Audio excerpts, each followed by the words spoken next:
So nice to meet you, and thank you for spending some time with us today. What we would like to do is actually talk about the origins of 3ALITY. How did you get your start?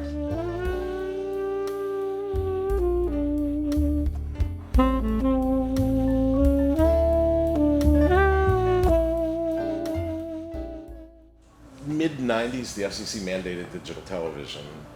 And so when digital television was mandated, of course, the thought turned to, well, what's digital television good for? I mean, consumers really going to spend money on TVs just because the picture quality is better, or does there have to be applications for it? And, it then occurred to me that digital television would be very good for the delivery of stereo 3D images. I didn't come at it as being a 3D nut who was shooting 3D stills and a hobbyist always doing 3D. I'd shot some 3D movies, but it was clear at that moment that television would be going 3D eventually, and then you could look at what happened with audio as processing power got better and better and better and went digital, and we went from a little single speaker to stereo speakers to now these big surround sound systems that are really immersive. And so the corollary to picture had to be an immersive picture, and the only immersiveness you could get in picture is a stereoscopic 3D, and digital television was perfect for delivering that. So that was kind of the mid-90s. So in 1997, I started down this path that the future of movies and television would be in 3D, and I think I was probably the first one to arrive at that conclusion, but then I've been hammering on it ever since. It not only became, okay, but we need new technology completely, because the film-based technologies for shooting stereo they aren't economical, they're too heavy, they're too slow, they're not suitable for commercial Hollywood or television production. So it needs a whole revamp of the technology, and at the time digital technologies were just emerging for production side. So, that was one goal, but then the whole other side was the whole evangelism. You had to evangelize, because you go into a studio and say, you should start thinking about making your movies in 3D, and everybody would look at you like you're a nutcase. That went on for a long time, but eventually enough voices joined that chorus. I mean, Jim Cameron, was part of Digital Domain, so we knew Jim. He came to see some of our early screenings. He said he was working on a similar path, and pretty soon it wasn't just my voice, it was Jim's voice, and then it became Katzenberg's voice, and then it became the voice of a lot of people pushing the Hollywood or the entertainment business into stereo. Mm-hmm.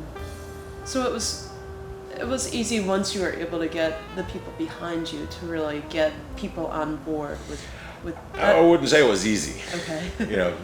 So the first 7 years were all on my funding, and there was no way to actually earn revenue from being in a 3D business. So those were 7 years where I was pouring my money into the business and not taking home a paycheck. Luckily I was in a position where I could do that, or I would have never gotten this started. But I wouldn't call that easy, because the first thing people do is look at you like you're some kind of wacko. Right. You're crazy. 3D, those funny red and green glasses, and you go, no, that's going to go away. And I go, well, I remember all those 3D movies in the 50s and the 70s, and they were all really bad. And I'm going, yeah, they were all really bad. And that's one of the reasons, it didn't work, is because it was more about exploitation than actual art or commerce.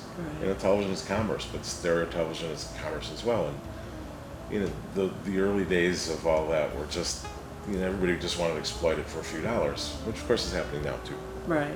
Now we have a few movies that have done poorly.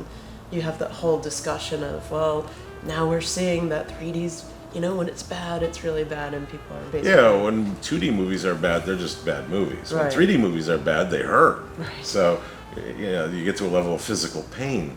So, yeah, well, it's just like the 50s and 70s. There are always going to be people who jump on the bandwagon hoping to make a few quick bucks before they kill the goose that lays the golden egg, so to say. They don't really care about the survival of business. They don't really care about the medium. They're jumping in because it's popular, it's hot, and maybe we can make a few quick dollars and make a killing, and then we can get out of it. Mm-hmm. And that's usually what kills a new technology, is the quick buck guys who don't really care about it.